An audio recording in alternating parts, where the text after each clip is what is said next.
Yeah, I can Yes. see. Yeah, that's going to be lovely. You're not the privileged ones, 200 and not out.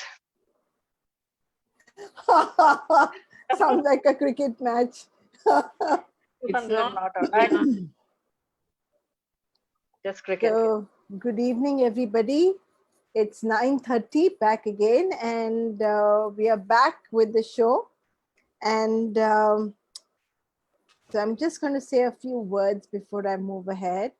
And we will be cutting a cake which has been sent to me by Dr. Kiran Gupta, the one of the best gifts that I Wow. received.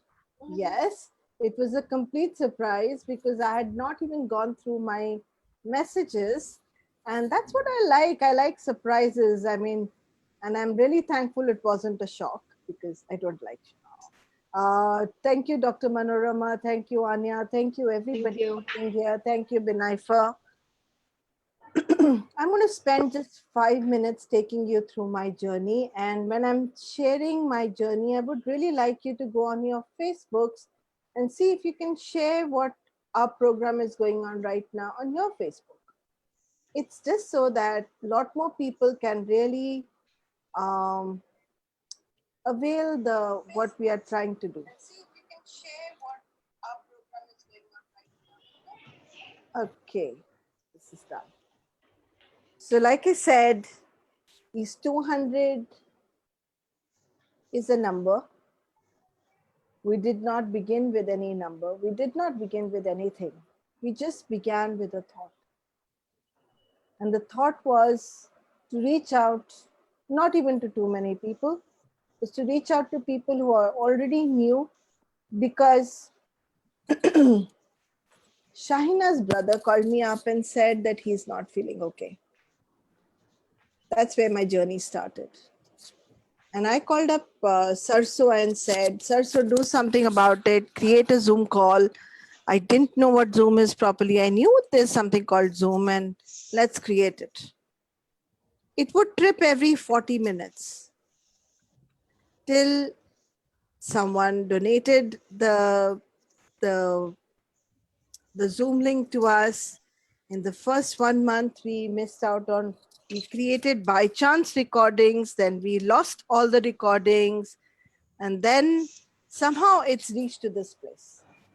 So there was no thought, there was no planning, there wasn't a number in our brain, not in mine. It still isn't there, but we need to acknowledge, and I need to acknowledge that something was running the show. And I'm really happy I did it. I became so aware that there's so many places where I was closed down. And I'm so deeply touched by the kind of support I've got. When Dr. Kiran sending a cake today, I haven't even received a cake like this for my birthday. And it gave me a meaning. It said that what we are achieving together is really important. It's not about the number. What we were achieving together was a place of no fear, or a place of liberation, a place of understanding, a place of being empowered. And you have no idea how many places you empowered me. So I am deeply in gratitude to each and every one of you. I must mention over here a few names. Shahina stood by me like a pillar of support. Absolutely, absolutely. Sarso began the flame. Dr. Kiran continued, and each of you continued supporting because if there is no audience, who am I doing this for?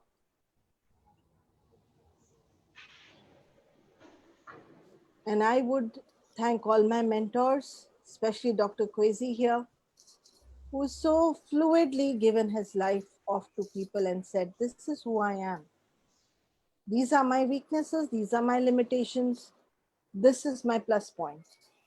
And to each and every one of you who's done that, we all have something to give the world. We don't have to be therapists, we don't have to know mental health, we don't have to know healing, we have to know how to connect.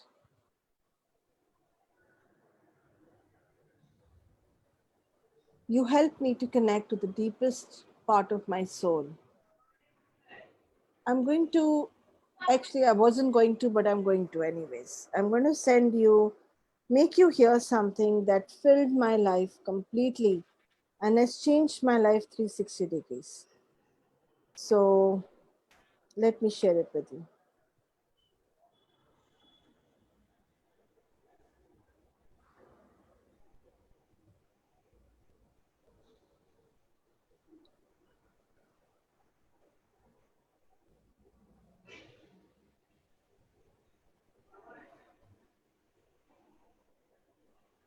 So, as a child, I was separated from my mom. I lived my 3.5 years of my life with my grandmom, my mommy, and my masi. And my masi has already sung on this forum. My mommy used to sing, never as a professional, but I heard her. My childhood was all graced with all these people singing. To be really honest, I thought my grandmom was my mom. And at times I thought my mommy was my mom. And it was very rarely that I thought my mom was my mom. I think some of you will understand when I say that. And when I grew up as an adult, I did go and tell them what that meant to me. But I'd never heard the golden words that I heard during this close down or during this period of COVID. I'm just going to share this with you. There's a song she sang for me, but more than the song, she said a few words, and I haven't received them properly because I was shying away from myself. But I'm going to play both the audio recordings for you guys. And I know you will understand the space from where that's coming. Okay. I'm trying to jump with technology. So here. Um,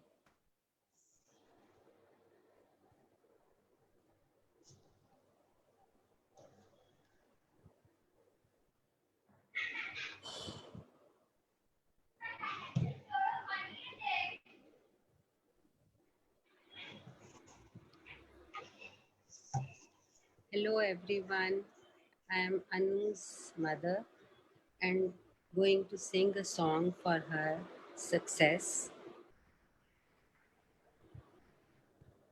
I often called her my mother, but she never called me her daughter.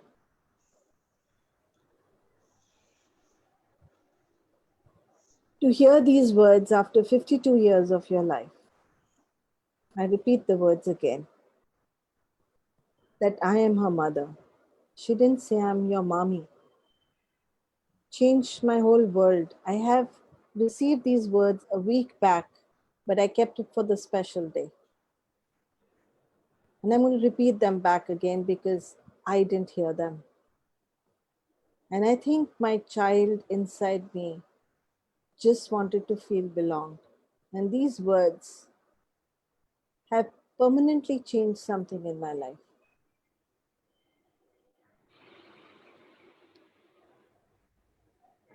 Hello everyone, I am Anu's mother and going to sing a song for her success.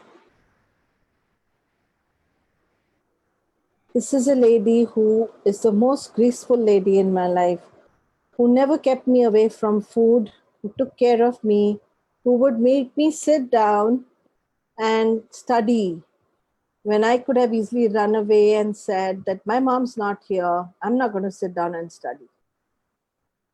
She didn't have any children of her own at that time. She was newlywed. She never looked at me with a frown. She had a smile on her face. Her eyes told me that I could see the warmth in her eyes, but I never heard these words. It's taken me 52 years to hear that I belong to her in some way. And I'm sure all of you understand what that does to your psyche and to everything. And this is the song she sang for me. को मिली है आज ये घड़ियाँ नसीब से जी भर के देख लीजिए हमको करीब से आपके नसीब में ये रात हो शायद फिर से जन्म मुलाकात हो जागने मुलाकात हो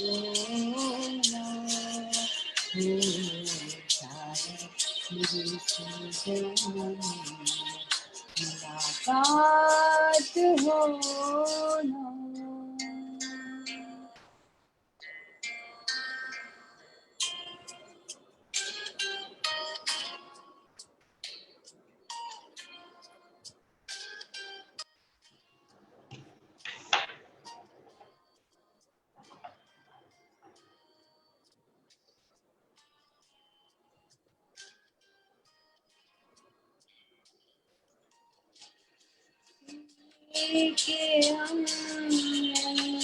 आएंगे बार बार आहे गले में डाल के हम रोएदार आँखों से फिर ये प्यार की बरसात हो शायद फिर मुलाकात हो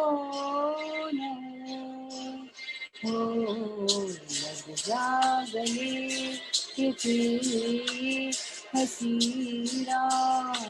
So what I hear over here is that she's telling me, Lag ja gale, please embrace me, because I don't know whether this night will come again or not. I don't know whether I will confess like that again or not, that we truly embraced each other. I was a mother from another, I was a daughter from another mother. But truly the love that I got from her and from my mother and then from my nanny, I am the blessed child and I am so lucky. And that's how I feel today, that I'm getting love from each and every one of you. And you know what? I'm ready to receive today. Because one of my mothers acknowledged me. So thank you so much. Thank you so much for returning my childhood back, because if this had not happened, it's not about 200, it's about getting my childhood back. It's about getting that part of me back that had always been starved. Because I kept asking everyone, where do I belong? Who do I belong to? And with this note, we will start with Benifer talking about or giving us the cloudy reading. Thank you. I just need a minute. Yeah, sure. Go ahead. I want people to see the Anu whom I know and everybody else knows, apart from shows on the webinar. I met Anu, I think, less than a decade ago, but she was already a powerhouse at that time, Anu Mehta. But the first thing that when we met each other and she hugged, as she smooches and she hugs and she said, Kiran, thank you for making me a friend. That little girl in a pinafore, I can say, just about a decade ago, and you were that little girl who was babes in the woods. She was looking out for friends. I said, of course, we are friends for life, and we have kept our promise. Anu on her show has never ever endorsed mental health. You could have used this as a platform, but never. She has given this platform for everybody to enhance their skills, whatever is your sciences, whether you know to sing, whether it's about animal health, about anything, including me. You have never ever endorsed mental health. She has never tried to bring in religion in the middle, any political thing, nothing. Unbiased. Like her platform is where everybody meets, we greet globally. And that's the real Anu. Thank you, Anu. Hats off to you. Thank you, Kiran, for acknowledging, and thank you for seeing that. Thank you. Means a lot. Will always stay in Real mind.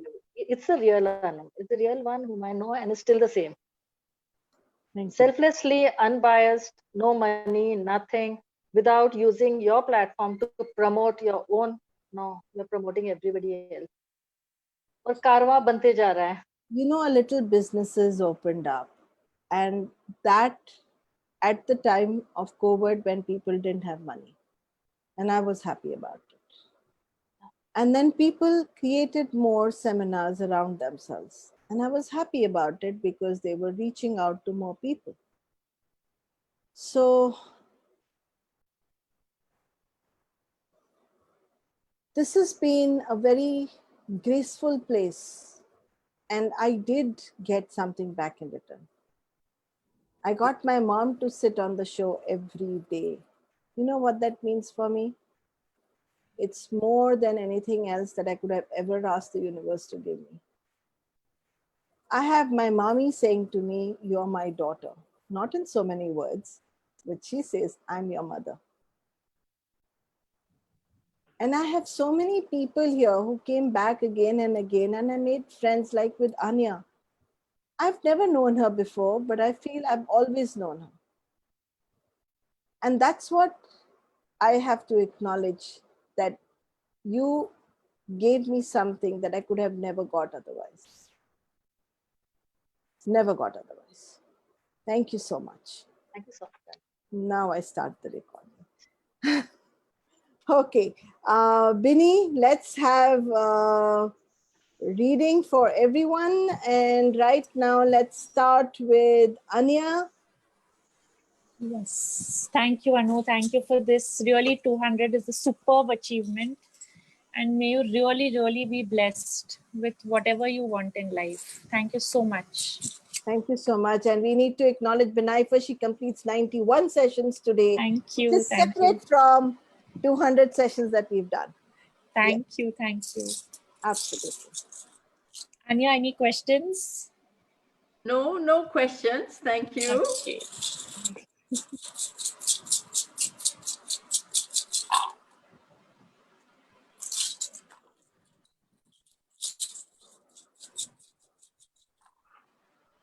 Okay, so Anya, today I have got a beautiful message for you that says that focus on inner happiness, and there is a beautiful spiritual journey waiting for you to unfold. So go with the flow with that, and a lot of revelations will happen. A lot of places where you may not have even known things about yourself will show up. So enjoy this period. Thank you. Wow. Thank you very much. And please remind me at the end, you said there are a lot of things I discover which I didn't know about. About yourself, yes. Yes, about myself. And after I had the talk with Anu a couple of days back for this interview, I realized something which I want to share with you. Wow. Wonderful. Dr. Manorama, let's do reading for her. Hi, Dr. Manorama. Any questions? Hi, Binayfar. No, not. No questions. No Okay.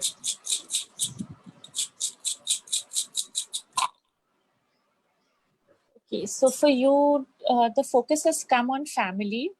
So just ignore what has happened in the past. And that's the only way to get over a few things. There is a lot of abundance, there is a lot of happiness waiting to come your way as far as family is concerned, which will come. So just try and what I can say is protect your family by way of some chants, by way of some visualization where you know that, okay, this is what I can do to keep myself and my family protected. And that is going to work, and you are going to have a beautiful time ahead with your family. So enjoy that. Thank you. Wonderful. Let's thank you so much. Thank you. Thank you. Let's do for Dr. Kiran. Yes. Hi, Dr. Kiran. Any questions? Question life in general, because let's see what it has, because I'm confused now. आगे क्या करना है? Okay. Give me some guidelines. Yeah, just some guidelines that what I need to do, because so much is going on in my head. Okay.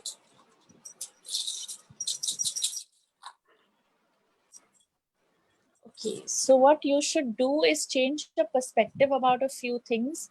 You have certain things in mind, but you just need to change the way you're looking at them. You are getting the intuition as to what you have to do, how you have to go about it. So go with the flow for that. Somewhere along the line, because of that, maybe you might be feeling the need to be with somebody in the family, which may or may not be happening, which could also mean maybe more me time where you can think and actually work things out for yourself. So this could be either or. Either you want to spend time with somebody in your family Yeah, who you're really absolutely. missing. I'm missing my younger sister Shaheen, and I love her a lot, and I'm missing, and I Okay. really want to spend time with her because we Okay. talk a lot. Okay. So So if you Shaheen is just seeing this thing live, I think she'll get to know. I miss her a lot. okay. So just need to work around it and you will get back those days. So don't worry. And just enjoy yourself. Thank And you. secondly, apologize about last night. I saw your number and Ari, I that's texted okay. you that time. That's That's absolutely another okay. long story, Anu. Yes. Thank you so much, Binepa. Thank you. Thank you. Thank you. Let's do a reading for Kimia. Yes. Hi, Kimia. Any questions? Hi. I'm so happy to hear you. But I Thank can't see you. you today on the screen. I have a lot of net issues here. So if I try to on my camera, Okay. my voice doesn't go across. She hasn't made up her hair too. She's hiding. Yeah. Could be. Okay, Binay, I have a very pressing question, and that has a timeline. Okay. Okay. Okay. If you could really throw some light on it, Yeah. something I'm expecting to materialize on this Wednesday. Could Okay. you just check, because I'm at the razor's edge now. So can you Okay. just tell me that if I really get through it or sail through it successfully? Okay. Okay. Full imandari, yeah? Yes. Okay. So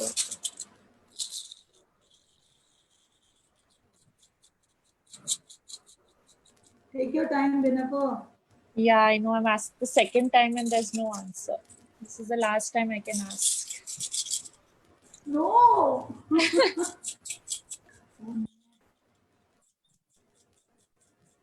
So I'm going to ask if the news on Wednesday is going to be in your favor or not.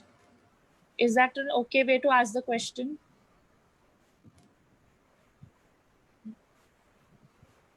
Go ahead and just do what you think is correct right now.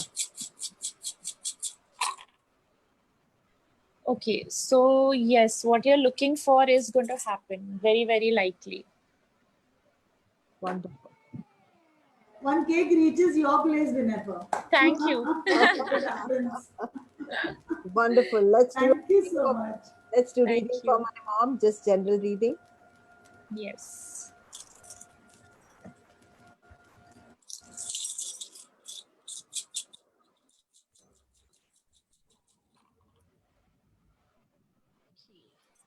So for her, Anu, right now she's going through a phase where she wants to be with family also, but she also wants to somewhere move ahead where I may not say spiritual growth, but where she just wants to be doing some prayers or some chants, or just to be with herself a bit more and explore that side of her right now.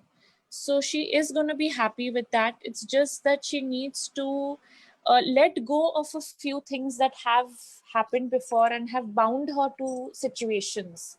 So once that is released, it's going to be very beautiful for her, where she can really enjoy her own company and when she wants, be with people.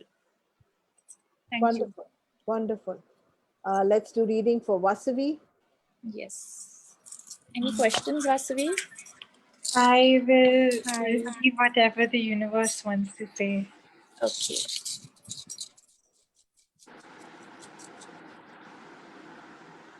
Okay, so Vasavi, for you, I'm getting focused right now more on the family. So maybe some good news is coming your way as far as family is concerned. If there is some family business or a marriage or a baby or whatever, some addition, Okay. something new is going to happen in the family. Okay. And to make that transition happen with ease, you just need to change your perspective about a few things. But it's there. It's there. There is a change. So accept that. Thank you. Wonderful. Thank you so much. Thank Thank you you. so much. And congratulations on 200 sessions.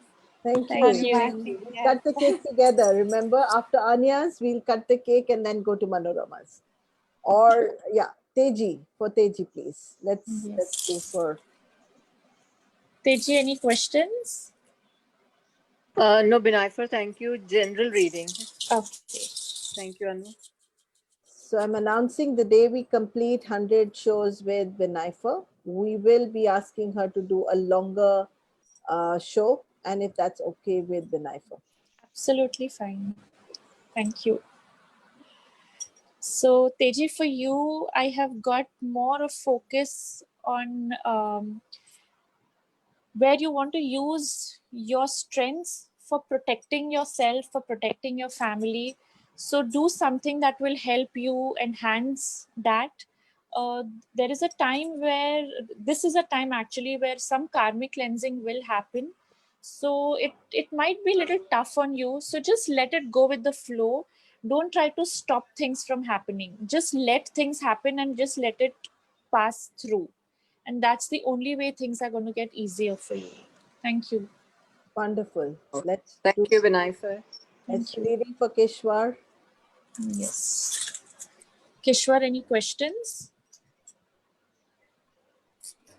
Kishwar, any questions? There's one not Health. there. Not that. He's okay. I think he messaged saying health, Anu. Yes. Okay. Health.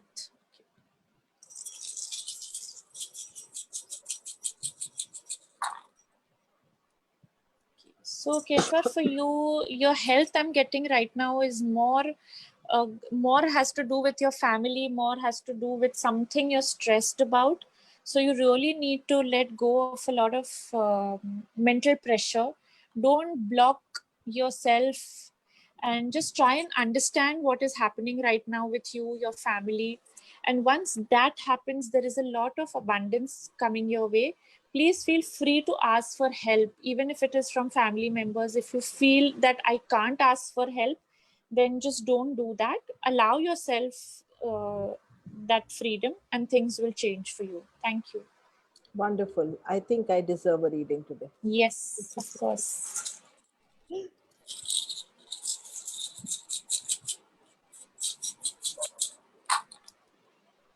Okay, so Anu, for you, I'm getting a beautiful time with yourself and with the family. And this is a time where your perspectives are changing about a lot of things. So with this change in perspective is bringing in a beautiful era actually of abundance for you. And with that, a lot of spiritual growth is happening. So let that open up more for you so you can really enjoy yourself and reach your own true potential. Thank you so much, Thank you. Binayfer. I'm just going to read for you back today. Yay, thank you. Yes. So it says you're a dreamer. You're somebody who is looking for justice, and you are basically an angel on this earth. So let's read it. Wow, thank you. So there has to be a leap of faith. Follow your dreams and let go of the apprehensions. Thank you. Then it says that fair and just make your decision that you need to make. Do what you know is right and stand up for your beliefs. Thank you. And the last one is saying the inflow of abundance is going to happen. Wow. A promising business venture. Oh, we're going to open the class, right? Wow, yes. Important. It's an important time for you, and so take it more in a more organized and loving manner. Thank you so much. A lot of it really has resonated, and I have taken a huge leap of faith, and I'll talk to you later about that. Thank you. Wonderful, wonderful. Thank you so Thank you much. so much. And now over to Anya. Anya is our first speaker of the day. So, Anya, I really thank you for being here. I feel very warmly connected with you. And I feel as if I'm talking to a friend. My show lights up every time you're there. And when you spoke during at the time when Manish was there, it suddenly felt that you should be here. So thank you so much for accepting my invite. In fact, yours is the only interview that I went through once again just before talking to you right now. And the reason I went through it because you've been through so many places, and I sat down and I said, wow, have I missed out on anything? I've always felt this. People are not people, they are their experiences. But people with that experiences also have an attitude. I'm very blessed to get to know you better. And I just feel I found another friend. And when you said so beautifully, I'm 66. If I can come close to anything that you look at 66, and if I last till then, I will feel blessed. Thank you so much. Thank you. You are sexy, man. And something nice happened. As you know, I want to open yoga classes for children and for adults, and I've been working on it, and I rented a room and everything. And as of next week, I have 2 first participants. So it's a start. It's a start. Yeah. Very good start. Hello, Archana. Welcome. Hello, Rachna. How are you? Okay. Okay, well, Anu, thank you for inviting me, and it's a great pleasure for me. I feel like part of the family. I also feel I have known you forever, and we have never met before. And the one who introduced me to this group is Rashi, who I had met in Pondicherry. Pondicherry, I think a lot of you know already, is like my second home. Unfortunately, this year I couldn't go. Next year, no, this year I went, but next year is going to be a problem. I usually go in January. So let's see when I can back to India. But when I come back to India, I'm going to make a stop in Mumbai and see you all, and we'll have another cake and celebrate. Wonderful. So I would like you to take us through your life, Anya. I was very fascinated by what you told me about your childhood. Uh, so take me through both your dads, the story of both your dads, and take me through the journey of your mom. And if you remember anything more than what you had told me on that day. Thank you. Okay.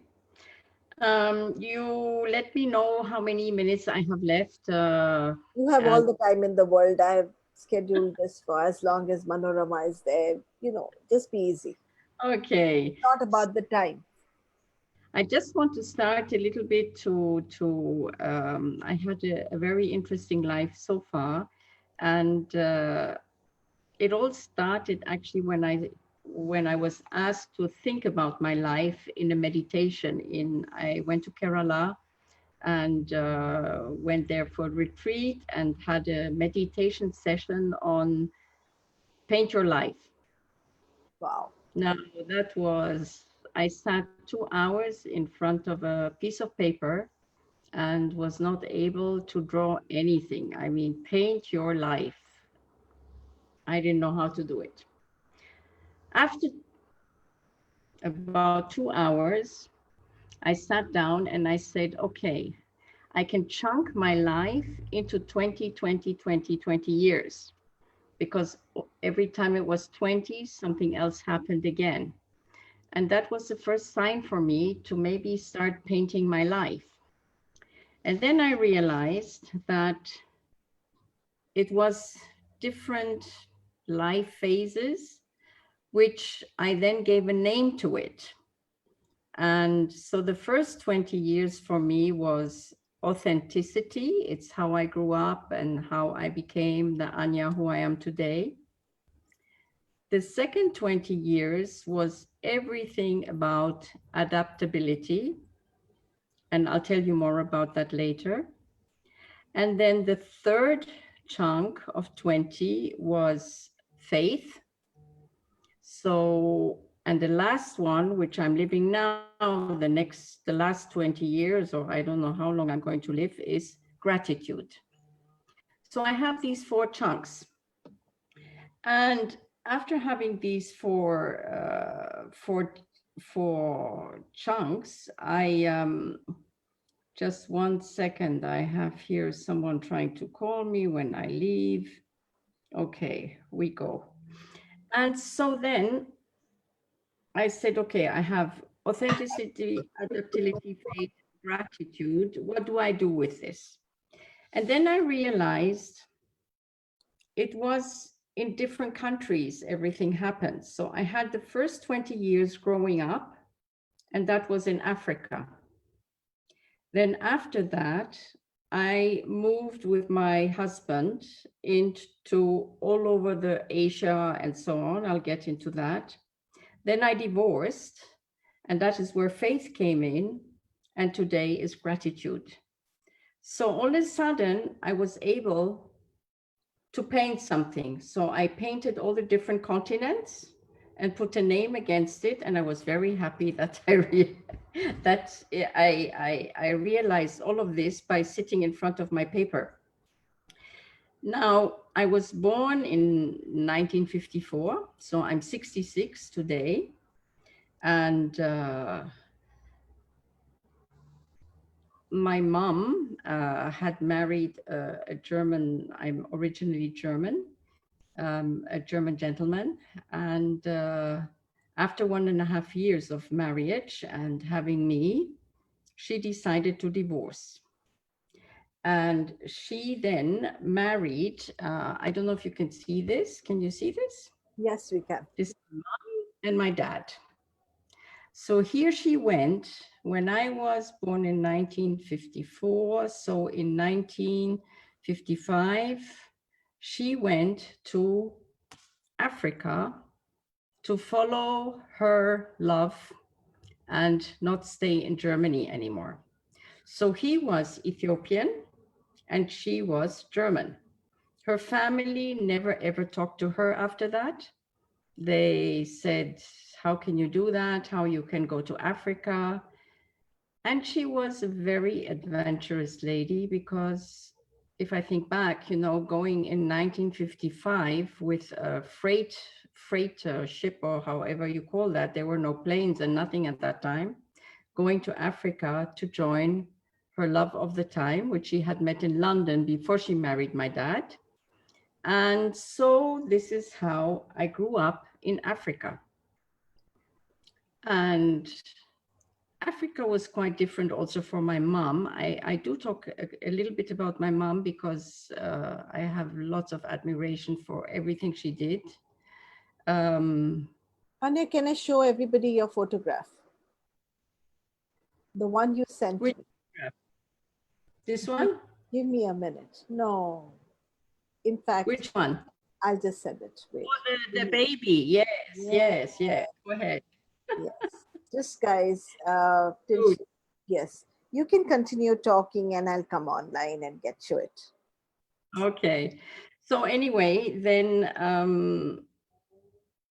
we lived in different countries within Africa. My dad was a diplomat, so he represented Ethiopia.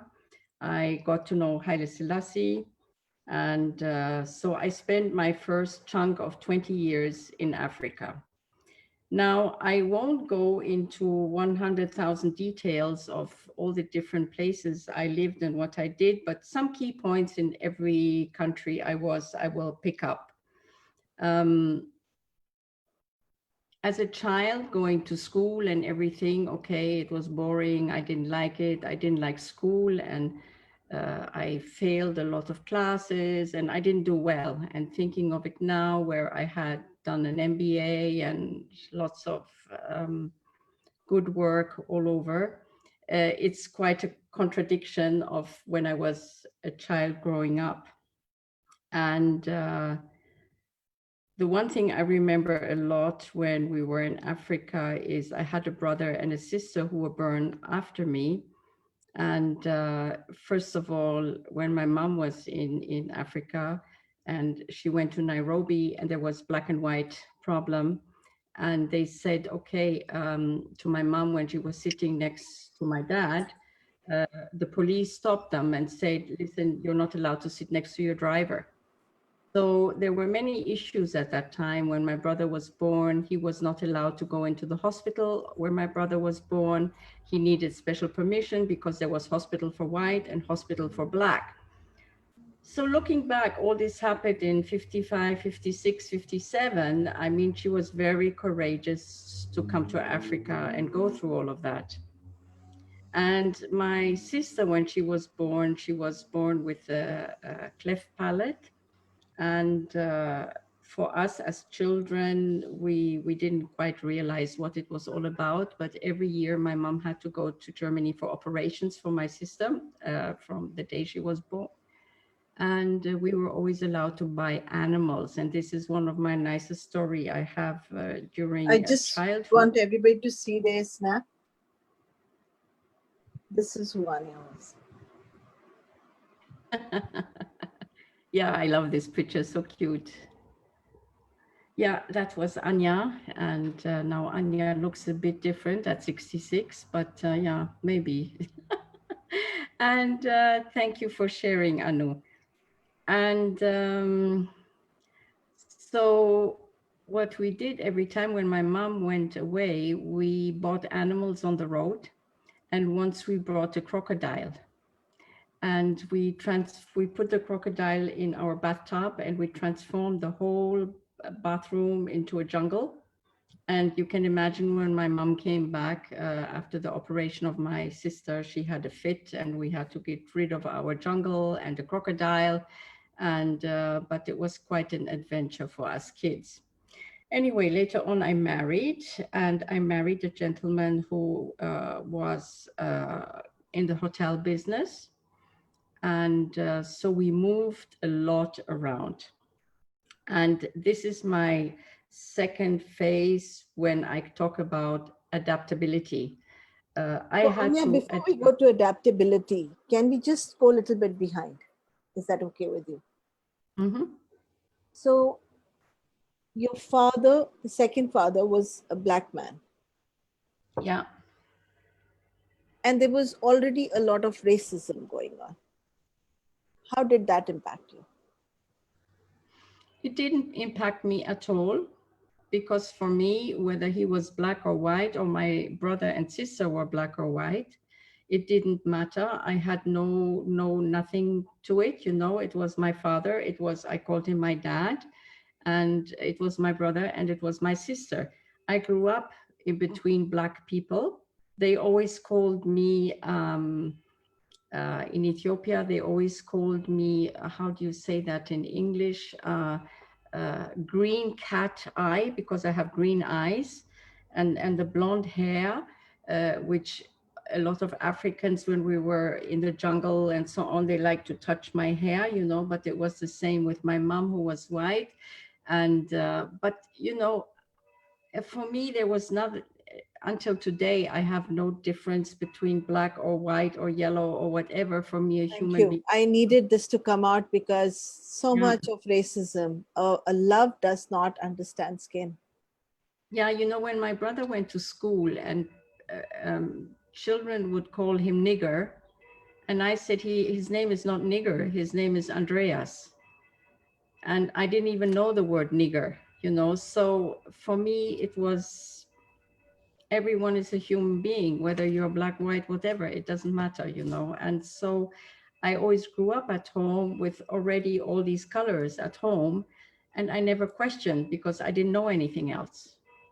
And I was 1.5 when I started, living in Africa. And so When you it was traveled with never your an mom, when you traveled with your mom and went all the way with her to find the love that she wanted from your dad, from your second dad, how did it feel? What do you have any glimpses, any remembrances of that journey?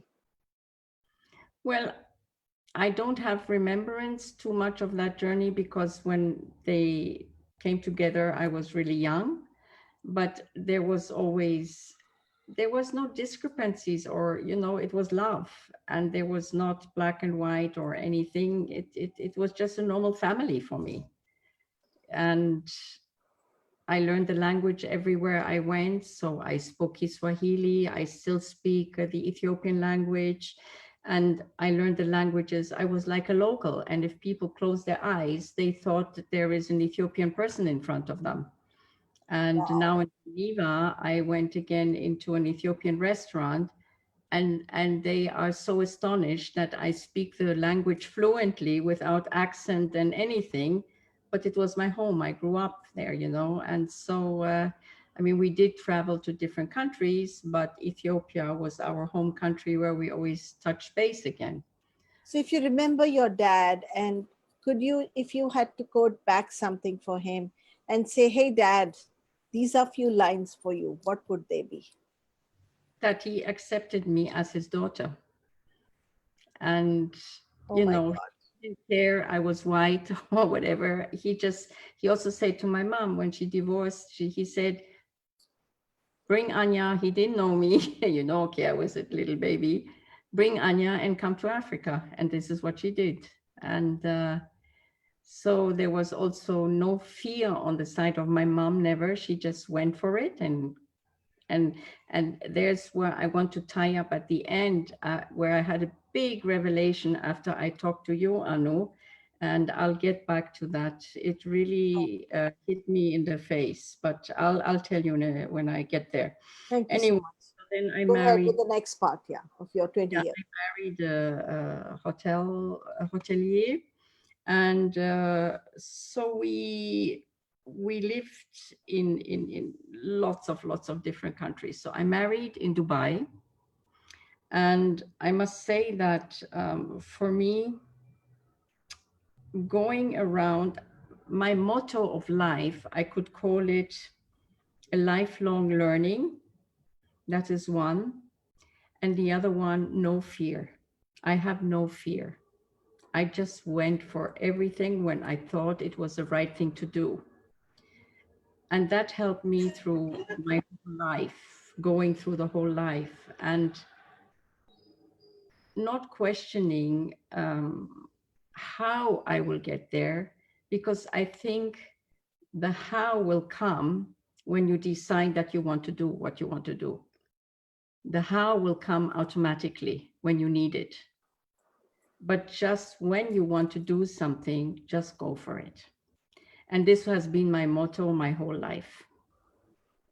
And so Could you say that, Anya, once more slowly for everyone here, please? That's really, really important, because the biggest driving force today for people is fear.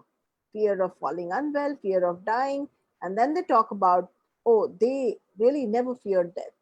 That's complete crap. So, could you say the words that you just said I again, hope I very can slowly? say it the same way again, but for me, I have never been fearful. That is the first thing, which is, people ask me, were you scared? Were you, no, I just went for it. What can happen, I mean, you can fail, okay, then you start new again, you try something different, and never question. I think all of us can do things, but don't question how you're going to do it. Just do it. And as you do it, things will answer, things will come to you. You don't start with, well, how am I going to do it? Then you go around and round and round and round. Just do it and go for it. And when you go for it, things will happen automatically. They come to you. I'm a great believer. It has always happened to me like that. I don't question why I'm doing something. I just do it because I feel I need to do it. And then the why, someone else will take care of it. It will come on its own. Look, I rented a yoga room now. I'm paying a yoga room. I have no classes. And now I have 2 people signed up. Yip yip during Corona time. So, things will happen. And if they don't happen, they were not meant to happen. And then they're not good for you. So just change a little bit and try in a different way. But go for it. Don't sit and wait for things to happen. Yes. And I hope at the end, remember I told you should get a centimeter. Mm-hmm. Remember? Mm-hmm. So I would like you to get the centimeter out for the end of my talk. Very important, this measuring tape. Mm-hmm. Anyway, so then lifelong learning. I married in Dubai, and then I worked in Dubai. I worked with Japan Airlines. My husband was director of a hotel. I never wanted to sit and have my feet up in the air and have a glass of wine and do nothing. I always integrated with the local community wherever I was. And I always tried to speak the local language wherever I went. So I learned a lot of languages while going. Some I forgot, some I still speak. And I think it's very important part that you become part of the community where you are. Because, when you live in some countries like in Hong Kong or in all these places I lived, you can also go into the local German clubs or Swiss clubs, but then you never get to know the local people. So I avoided all these clubs and I just worked and interacted with local people. Unfortunately, my brother and sister passed away, so they were much younger than me, but that's a different story. And I have a daughter. She was born while abroad also. So after Dubai, we moved to Bahrain.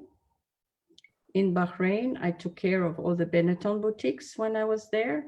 So again, don't ask me. I had never been a ticket agent when I did the work with Japan Airlines. I had never run boutiques, and I became the woman in charge of all the Benetton boutiques. It just happened. It just happened. I just went for it. Then I lived twice in Hong Kong. In Hong Kong, I did the most work I did was in Hong Kong. I taught Ikebana to teachers. I gave lessons for teachers. I did lots of exhibitions in Ikebana. So Ikebana is a Japanese flower arrangements. Then I imported a chocolate from Canada. And all this was not for earning money because I had a husband who had a job, but I didn't want to sit at home and do nothing. And then also in Hong Kong, I imported, this was my first connection to India. I imported garments from India into Hong Kong. And that's where today, even sometimes I say I'm so attached to India. Maybe in my, I don't know what life, I was Indian. I have no clue, but I feel so attached. My favorite meal is dal makhni. I could sit in a bathtub full of dal makhni. I love it. I had dal makhani today. Oh, lucky. That's my favorite food. And so I like spicy food also, I love to cook and do all these things. Then after I also, then Bahrain, then Hong Kong. I lived in Thailand also. In Thailand, I started learning myself Ikebana, and I did a lot of coaching in the museum for the guides, so they can talk about the whole history of Thailand. Then I also lived in Bangladesh for 2 years. When I went to Bangladesh, I said, oh my God, where the hell am I going? It was as poor as Ethiopia when I lived there, and there I had no working permit, so I was, how do you say, you know, the Girl Scouts in school. So I was a Girl Scout leader. So again, another profession. Sometimes I got paid, sometimes I did voluntary, it didn't matter. Then I lived in Australia, in Darwin, and everywhere I lived was about 3, 4, 5 years, something like that. So I was really integrated every time. In Darwin, what did I do there? I did a pilot's license. So I became a pilot for little planes. And unfortunately, during that time, I used to take my daughter with me all the time.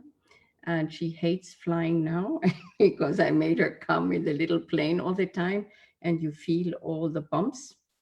And when I talk about no fear, I'll never forget when I had my first flight alone without my teacher. We came down. He said, pull over. I pulled over. He opened the door. He got out of the door and he said, now go on your own and come back. So I went up, and then the tower was telling me all kinds of things, do this, do that. And I said, you know what, go to hell. I'm happy when I come back down in one piece. And when I came down, he said, you disrupted the whole air traffic. And do you have a pencil? So please write down our phone number and call us right away once you have parked the plane. And they told me off like hell. But yeah, I then started flying a lot around. So it was a four-seater, a small plane. And so that was in Australia. Then I was in Turkey twice, once as a child and once as a grown-up.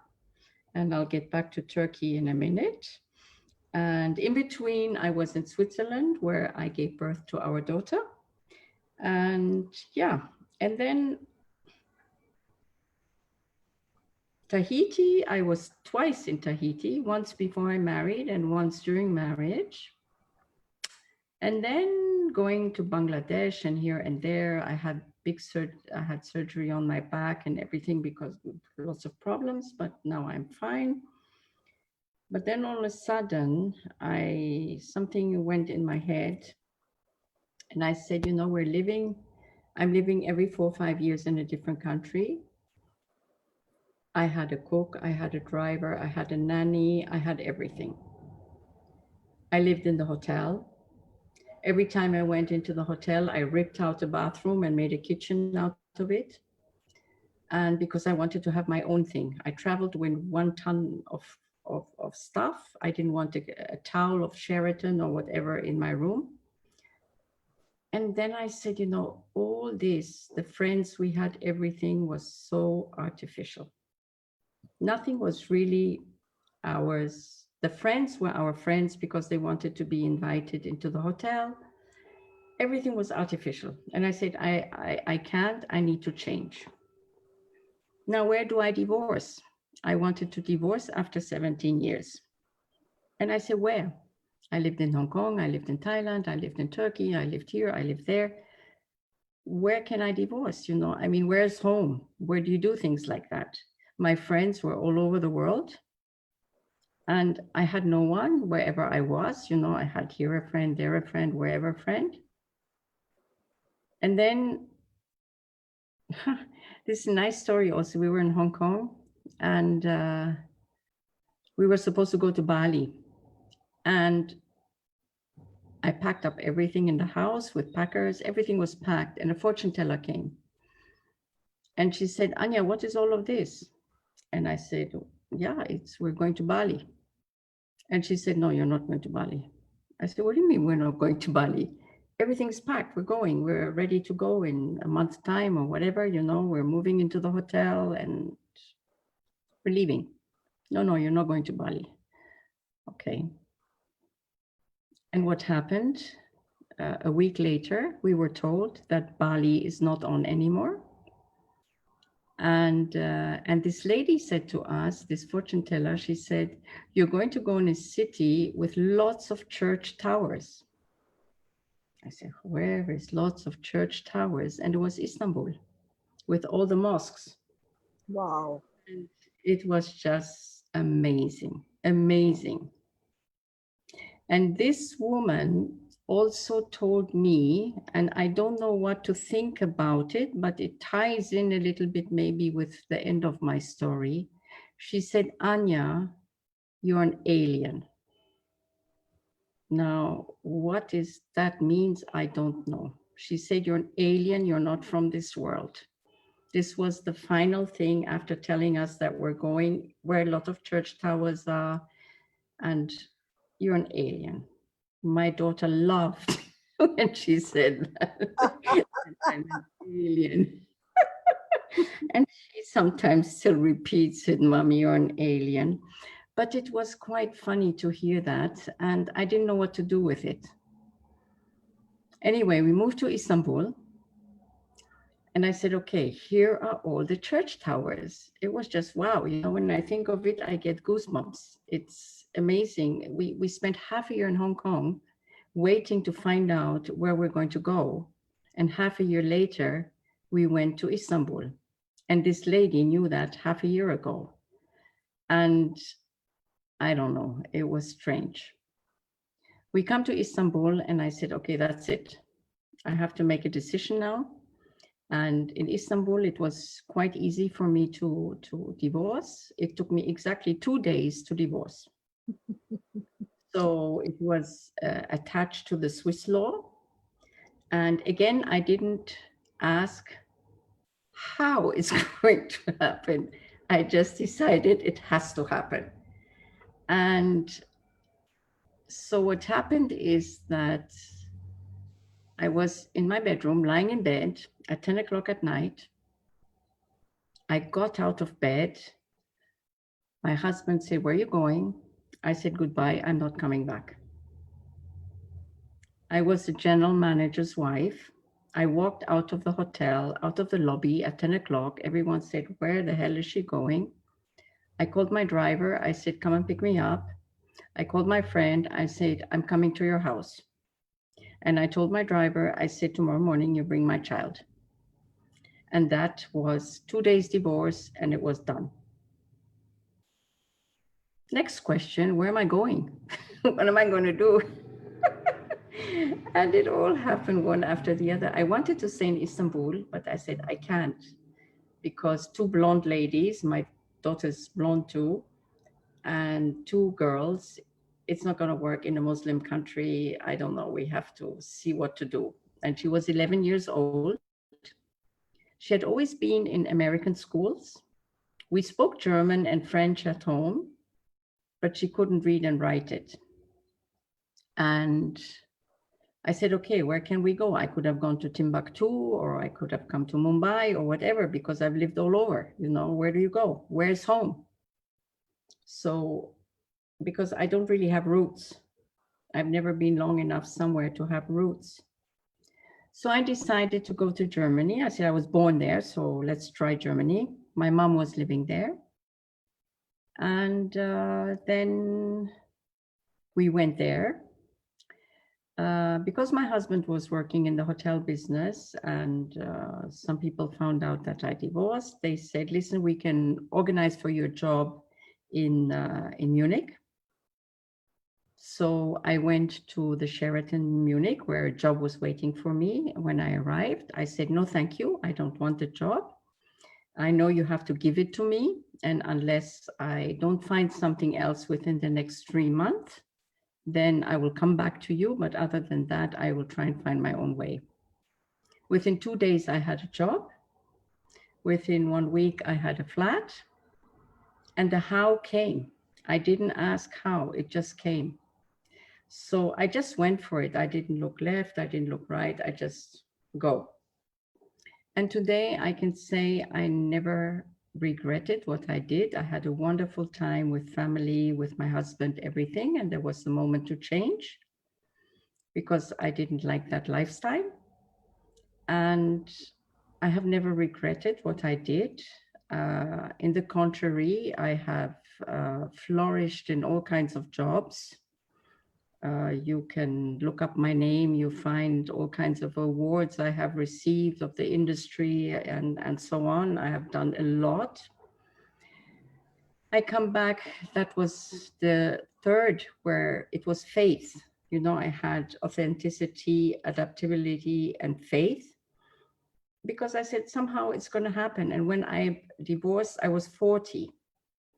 And I had no friends when I came to Munich. I knew my mom was there, that was all. I had no one. And I had no, you know, so if you separate and you're in the town where you have friends and you have family and you have this and you have that, you have a lot of support. I had hardly support. It was just me, my daughter.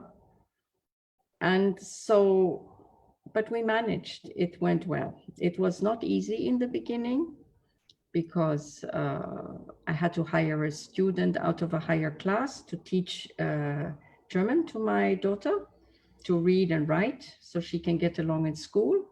And she did tremendously well. And she's a great, great, great personality now in the job, what she's doing. I have two lovely grandsons. And now I'm 66. I've retired. The last 12 years I was working in Geneva. Now I'm back in Munich and lived there, started a new career again with yoga for children and yoga for adults. I transport bone marrow and stem cells around the world to help cancer patients. And I just wanted to say in my free time, but I don't really have free time. Here in Geneva now, I have been asked by the Hotel School of Geneva to look at some of the works which the students do in their last class before they go into their professions. So I do exams with them together and oral and so on.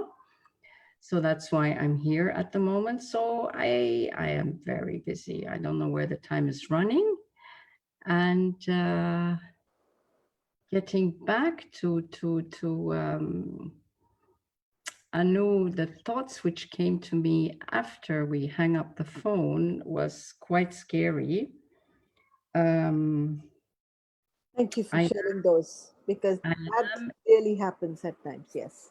I am 100% copy of my mother, I realized.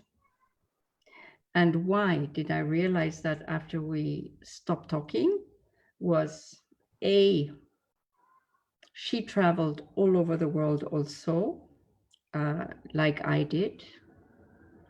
She had no fear. She just went for it all the time, like I did. She had 3 children. 2 of them passed away. I'm the only one left.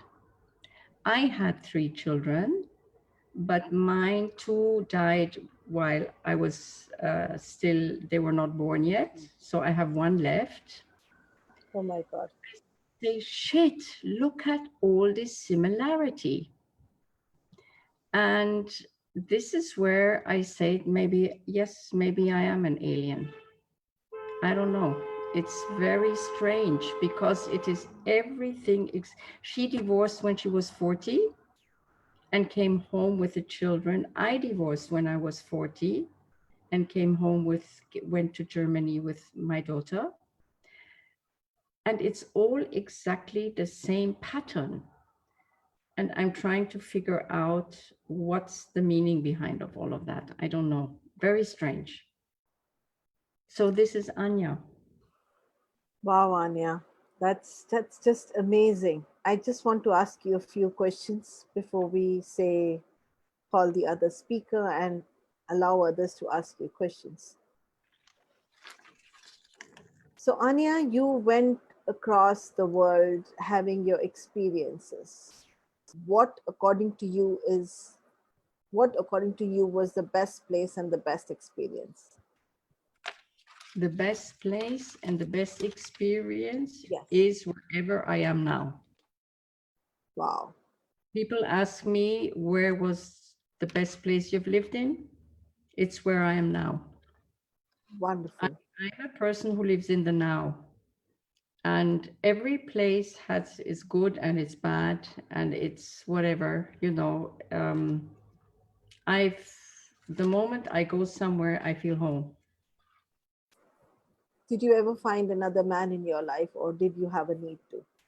No, I don't want mans now. I have boyfriends. Good. And I just want you to talk about that, because you know why? There are a lot of people who get out of one relationship and jump into another one. So if you can throw some light on that, that would help a few people to make their decisions. I don't know. I think, you know, it's for everyone to decide. Sometimes I say something which is maybe not correct, but often I think man and woman are very different. And are we really made to be together all our lives together? Or are we made just to see that there is more population in the world and to make babies? And I think we're responsible for reproduction, but I think there comes a moment where we live our own lives. And that doesn't mean you can't see another man or have another boyfriend or affair or whatever. It's not about that. I think you have to be happy within yourself. Yes. I'm happy within myself. I don't need anyone. I'm me, and I have to be happy and with what I'm doing. And look how often I have said already since you have started with this talk, Anu, and all these sessions. I always say thank you, Corona. I have learned so much in this time, which I used to, the last 12 years when I was running the convention bureau in Geneva, I flew all over the world. Sometimes I didn't know which airport I am in, where did I go, where have I been, like a crazy woman trying to get business for the destination, which was fun. But you know, it was time now for the whole world, I think, to stop and rethink a little bit what we're doing. And I'm grateful for the time we had now to think and to reevaluate whatever we are doing. And I think the nicest thing for me is to say I have no regrets whatsoever. I have done everything in full faith and love, and yeah, and the family I have now is my 2 grandsons, which are adorable kids, and my son-in-law, my daughter, and it's fine, you know. And we all have to live our own lives. You cannot say to someone, this is good or this is bad. You have to feel it yourself. And I think if you feel you should be doing something, don't be scared, just do it. And that's when you have this measuring tape, okay? How long is this measuring tape? Can someone tell me? I mean, it's normally a meter, no? Mm-hmm. Mm-hmm. Yeah. Okay, so when you should all take a measuring tape, and it's quite, someone taught me this exercise. I think it's quite, because the measuring tape is 1 to 100, okay? Okay, now I am 66, okay? So at 66, I cut it. This is how much I have left to live, okay? Wow. If I'm going to get ever 100, so you might even cut away 20 or whatever. This is all I have to live. Question, how do you want to live the rest of your life? Thank you. Beautiful. Beautiful. Over to everybody. If anybody has a question for her, that would be wonderful. If you have a question, unmute yourself and please ask Anya. Anya, you were brilliant. Thank you. Merci. Anybody has a question for her? Okay, the audience is very... I have a question.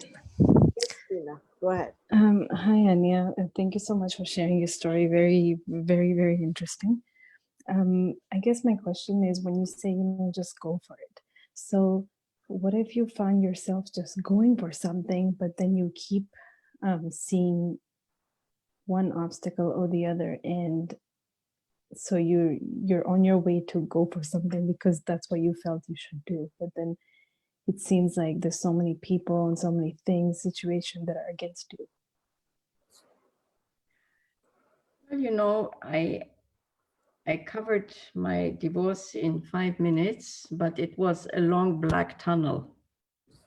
And it's not an easy time when you decide to do and to change. But I think if you keep on your path, and if you really believe this is what you should be doing, then you just go for it, finish, and don't listen what left and right or mom and dad or whoever is telling you, because only you are living your life. No one else is living it for you. And only you know what's going on in yourself and with your partner or your husband or whatever. No one can look into all of this, no one. And even your very best girlfriend and your mom and whoever, no one really knows everything about the whole situation except for yourself. And you have to be authentic to yourself and say, listen, this is what I want to do, and do for it, go for it, finish. And don't listen left and right. And, everyone will have an opinion. People said to me, Anya, how can you leave a thing like that? You had a driver, you had a hotel, everything. I said, yes, it was a golden cage. I didn't want that anymore. That was my definition of it, and I didn't want to do it.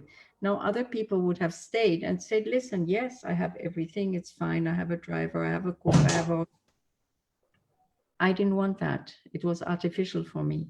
So I think you have to be, stand on your own legs and say, what do I want? I don't know if I answered your question, but it's really only you can decide for yourself what you need to do. No one. You did. Thank you. Thank you. Brilliant. Thank you. You just lit a light in some. I'd like to speak to Anya. Please go ahead. Very, very good evening. At which point of life, I'm not talking about the divorce, at which point of life did you realize that, yes, I've arrived? I'm successful. I'm the complete me. Which point of life did you feel it? I think now, Wow. the phase I'm living, and now I have arrived. And wow.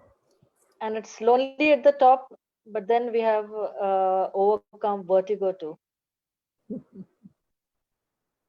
Excuse, I didn't hear. What did you say? I said it is lonely at the top. However, we have overcome vertigo too. We are not scared of falling, of scared of heights. Yeah. It's yeah. lonely at the top. Yeah, it is lonely at the top. Yeah, but then I think Yeah. everybody Yeah. looks very small and very tiny from those heights. Yeah. But now I live alone, and I love every moment of it, because I have time for myself now. I really must say, and Anu knows, I do painting classes now. God, I do so many things, and I have time for it now, and I really feel fulfilled. And the days just fly by. I say, shit, another week is gone already. And I haven't the entire house to ourselves. We have the entire house to ourselves. We've got the whole bathroom. We've got the whole bed. We can place anything where we want, and that's our day. Yeah, but you have to be careful, because like now I had been 2 years alone. My mom passed away within those 2 years when I came back from Geneva after retirement. So a lot happened the last 2 years for me, which were not easy to go through. And I also live in the flat where my mom used to live, and so it has many ups and downs sometimes. But I have to be careful getting used to this living alone, which I enjoy. And then my grandchildren came and turned my whole flat upside down. Wow. And you have to get used again to having all this around you when you've been alone, for such when children come home, we realize some things move too. Else they're just Yeah, kept there. All the artifacts are kept, but when the children come in, they move. So we yeah, realize these things can yeah. move. So But it's a you very know, interesting. in Japanese, they call it ikigai. You know, it is the you Asian people, you live very long, you work very long, you know. It's when you stop doing things that the life stops for you, you know. You have to continue and work and do whatever you want to do. Just do, you know, you own, like, look, I mean, how much do I have left? So much, you know. It's not much. And it flies. So just do, you know, whatever you want to do and go for it. And yeah, it's Shouldn't be I just stagnant. Otherwise, we have the stagnancy comes in, and then we have fungus which comes over water. Still yeah, waters yeah, you generally get have fungus, moss comes over. We don't want that. We should be like the river, just flowing and flowing. Keep doing exactly. anything that pleases you. Yeah, work, Entire. work, Yes, of and course. sleep until you drop dead. Finish. Yeah, yeah. I think so many of us over here are doing the same thing. Anu, Dr. Manorama, I know Kimia, Teji, most of us are doing a lot of things. Yes, absolutely. We have Vasavi who has two questions. Vasavi, go ahead. Yeah, I have two questions. First of all, thank you for sharing your story. It was very inspiring for me. I have two questions. The second one may be a little too personal, so I'll leave that up to you to decide if you feel comfortable answering. The first one is, as someone who has been divorced and who also was a child of parents who were divorced. Is there any message that you would change after your divorce if you could go back in time to when you were a child when your parents divorced? Is there any other insight you got about divorce which you felt as a child you did not have when your parents were divorcing? No, I had all the love I could get from both my parents, and Mm-hmm. I never felt, even after the divorce, I never felt neglected or anything. I mean, and again, when my parents divorced, I mean, my first father, okay, I don't remember, but my father, um, it was my mom's decision. And I said, if she wants to do it, that's what she wants to do. It's her life, finish, you know. I mean, who am I to say don't do it or whatever? It's her life. It's not Okay. mine. Wow. Okay. Thank you for that. And I had another question, and it was basically I loved how you said the how will come to you. I really love that. And I really wanted to know. So you said it was a long tunnel, of course, but you decided in 2 minutes that you wanted the divorce, and you got it, and you did it. And I was just I wanted to know, maybe after 17 years, I think you said you were married for 17 years, whether what made you come to that, what made you leave at that point? Because you were there for 17 years, and what made you make that quick decision? Whether it Because was. because I finally came into a country where it was divorce.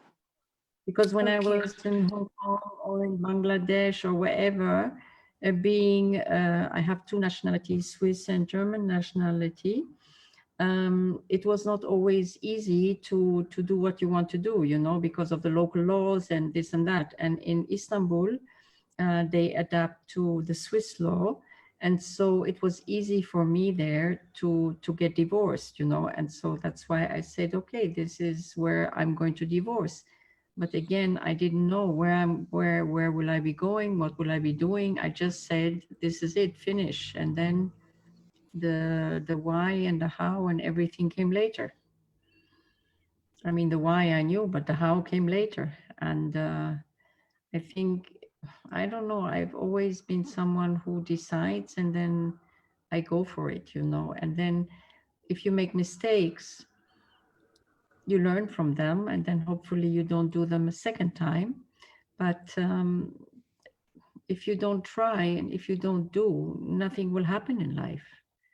And it's the same when you're looking for a job or whatever, or you want a child or whatever, you just go for it. Just go for it. And then what can happen? I mean, what can happen? You fail, okay, you try again, or you say it was not a good idea.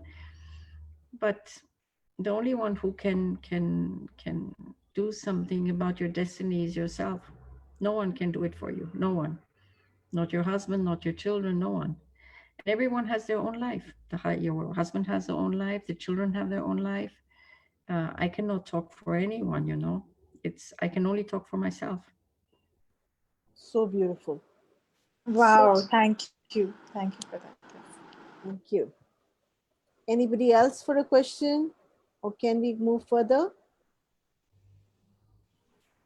Yeah, I would just like to add to Anya's. She just mentioned about Ikigai. About Okay? what? About Ikigai. Ikigai. Yes, Yeah. yes. I'll just, if the camera is there, I'll just show you the book which I was inspired with. This is the book. Yes, I have that book. Right? It is Yeah. fantastic. It's really worth a read. I mean, it says about each one should have a purpose in life. It's a Can you very just please put interesting that book. on the group? Can Yeah, you please put that on the group so that everybody benefits? Yeah, sure. I'll just put the name of the author. Click And the this book I photograph. got it from. Click the photograph of the book and Yes. put it on the group. All right, sure. I'll do that. No, this is exactly the same book I also have, and everything written in there is so fantastic. It's really true, and the way to go ahead. Yeah. Wow. I really thank you. And I have a feeling a lot of people have got insights today. Because what's the point of staying where you are not happy? What's the point of being in an artificial environment? What's the point of continuing to pretend that you're happy? This is the lady who never pretended, who walked with her heart and dared it and did it. And when you do it, the universe supports you. And how? You'll be surprised. So thank you so much, Anya, for getting us this experience that everything is possible. Just go ahead and like the Nike shoes, do it. Don't think about it. Okay, we go to the next speaker now. The next speaker is a little shy speaker that I have, a lady with a huge potential, somebody who I had to really chase so that she would speak. She's Dr. Manorama, a homeopath doctor, but more than a homeopath doctor, she's a wonderful human being. Her mom was an actress in Marathi, or is an actress in the Marathi movies, and this girl shies away from the camera. So you saw one daughter who followed the path the mother did, and you'll see another daughter who did just the reverse. So right now we're going to meet Manorama, who's going to be talking to us about army life and bags that they had been packing all their life. So Anya also packed her bags, but she was married to a hotelier, and that was artificial. Now we have Manorama, who also is packing her bags, but is married to an army man, and a lot of reality there. There's no glam, it's all reality. So let's meet Manorama today, and she will take us through her experiences. And after that, we cut the cake. Yes, Manorama. Thank you so much, Anu. And good evening to Guys, isn't she everyone. pretty? Isn't she pretty? Beautiful. Thank you. And we have two green Thank you. devils over here today. The one is Anya and the other is Manorama. Both of them have light eyes. So some similarity, some synchronicity. Okay. Those eyes come from my mother, incidentally. Anyways, thank you so much for calling me on this forum, Anu. I'm very grateful, and I don't know what to say after the enriching experience, after hearing enriching experience by Anya. But I have few things to share, like whatever I have gone through my life during the postings and the army life and the civilian life and the blend of it, and at this fag end of my husband's posting because he's retiring very soon. Uh, all what has I have done and all those things, you know. So I've been married for 28 years now. Uh, you must be surprised because I got married at a very, very young age. I mean, it was a child marriage. Anu knows this joke, child marriage. So I was just 19 when I got married, and I was studying in second year of first. I just completed first year of homeopathy, and then I got engaged and got married. Even my husband at that time was just a captain. That is only 2 years of service, and we started our life. He was posted in Udaipur that time, and his unit was about to move to Glacier, that is the counterinsurgency area, when we got married. I did not know anything about it. It was just a pink dream in the eyes that I'm getting married to an handsome army officer. That's it. Nothing apart from that, you know. And whatever stuff usually the parents give to the children, we carried that stuff with us in 4 trunks to Udaipur. And at that time, you know, my husband was like, he used to carry all the stuff on his back, even the trunks, heavier trunks. And I used to carry the suitcases in my hands. No coolie, nothing. Coolie nahi karenge types. Okay, fine. I mean, I accepted that. I did not like it, but I had to accept it.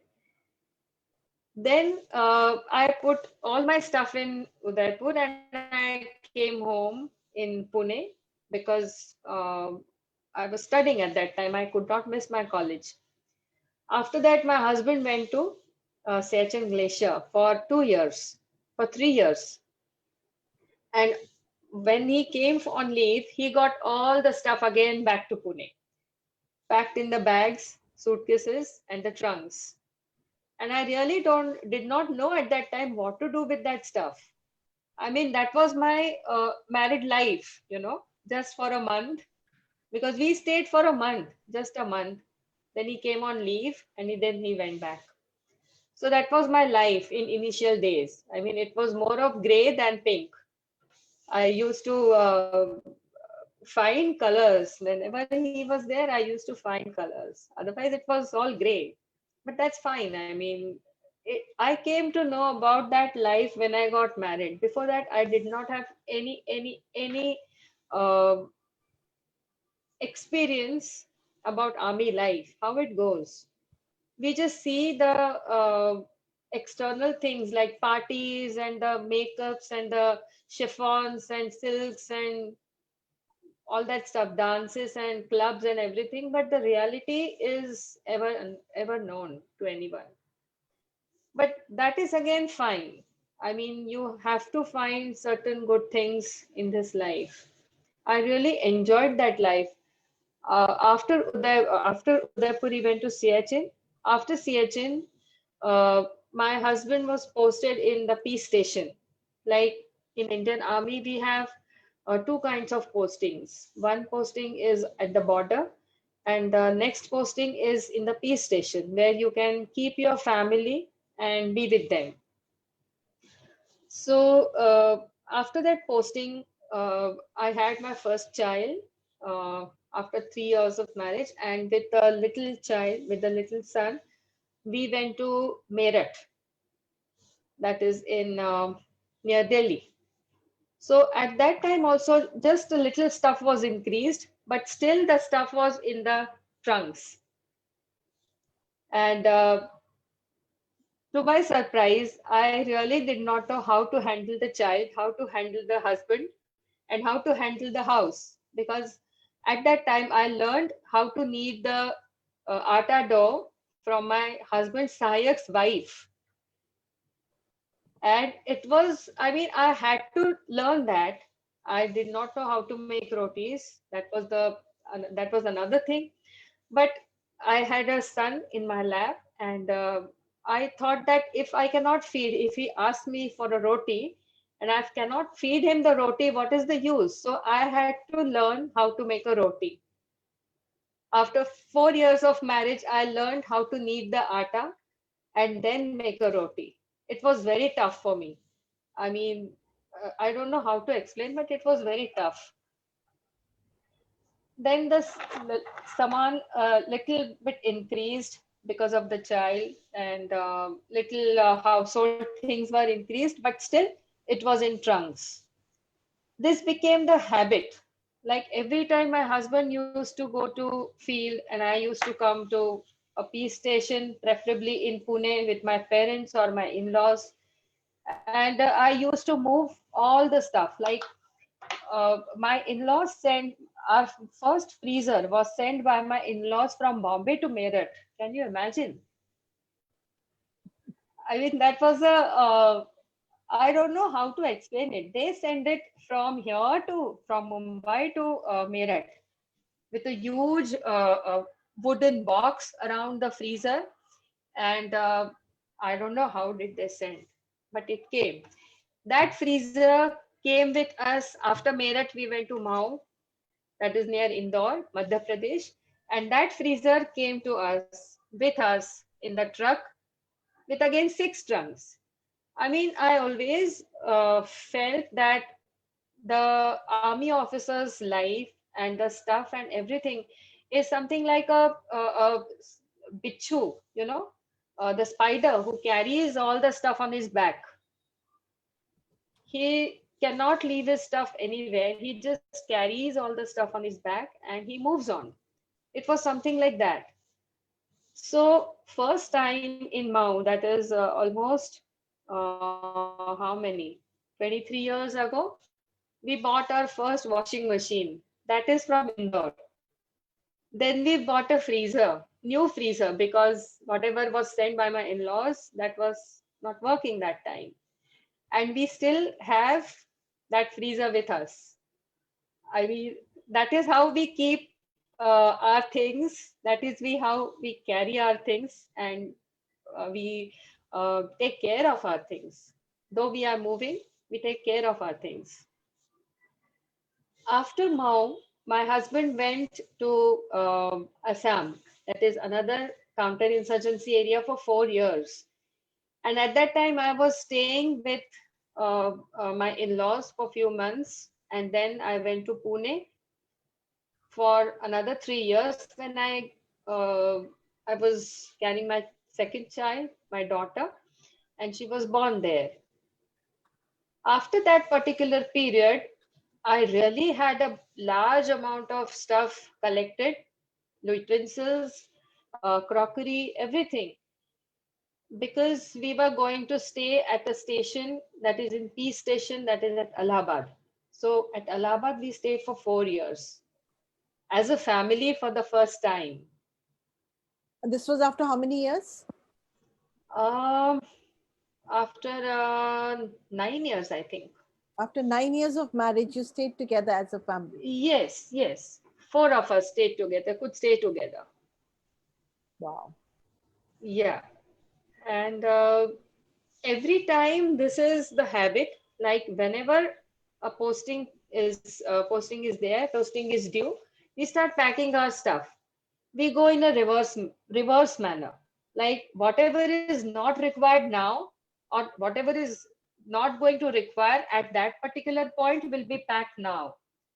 Like now also I have come from the place, my husband is there at Navsari, he is going to get retired, and we are packing the house. So when I started packing up my things, first I packed up the curtains. I pulled out all the curtains, I washed them, I tied them and kept it, because curtains are not needed. Then I collected all the bed sheets, bed covers, pillow covers, packed them because they are not needed. Then I started collecting the utensils. They are not needed. Keep it away. Then I started collecting all the stationery, all the stuff that is required for household, that is washing material and the soaps and the things, because we have a canteen system where we get all the stuff. Particular stuff is not available, then we collect it. We keep it in the stock. So we have a habit of collecting few things, for 2 months, because we don't know whether we will get it or not. So then I started collecting that stuff, a big box. After that, I started collecting the utensils which are not required. Then I came to smaller things, smaller utensils, smaller the clothes. I started packing up the clothes, extra clothes. Like in army, you have lot of uniforms. With that uniforms, you have lot of shoes because there is particular dress code. Then my husband started packing his stuff. First the shoes, then the uniforms, then the winter clothing. I mean, you collect so many things which are not required at a particular point, but you still require at some point of time. That is the irony, because I bought a leather jacket in Kanpur, and I wear that particular leather jacket whenever there is cold, otherwise it is kept, but I need it. That is the thing. So you never understand where to stop at some point, but you still need certain things. And whenever you are in that packing mode, you feel that, oh, why I have collected so many things? You really don't need them. When I went from Allahabad from Allahabad, my husband went to again to a counterinsurgency area that is in Jammu and Kashmir for 2 years. After that, my stuff was lying in the trunks, and eventually the trunks increased to a size of 80 trunks with all the stuff. But still, I don't have a furniture with me, my own furniture, the bed and the sofa and the chairs and the table. I don't have, because we use whatever is provided by the army. And people do have that, they do collect. Whenever they go, they buy the stuff. They go to Jammu and Kashmir, they buy Akrot stuff, but we haven't collected it. But we have certain stuff, like my husband is fond of repairing things. He can repair anything. I mean, it is out of joke. I say that दिमाग से लेके एक screw तक कुछ भी ठीक कर सकते हैं. He has all the tools. For Yes. Anya, this means right from the head, that is the brain of a person, to everything, he can mend it and he can fix it. Yeah, I know, because he has two drilling machines, two trunks full of materials, that saw, hacksaw, and the nails and whatever. And Dr. he has the Panorama, habit. can you send him over to Germany? Yeah, I Can can. you send him over to Germany? I need someone like that. Definitely, yeah, definitely. So that is how the saman gets collected, the stuff gets collected. He has two boxes full of shoes, because he is tall and his shoe size is more, largest. So he has to take the shoes because that is a dress code. I have a fewer stuff than him. I mean, my shoes are lesser than him. Okay, that is another part. That is how the stuff is collected. And every time, whenever we pack, first we have to take the account of the packing material. An army officer or an officer in service never throws the packing material, because you never know whether you will get a box.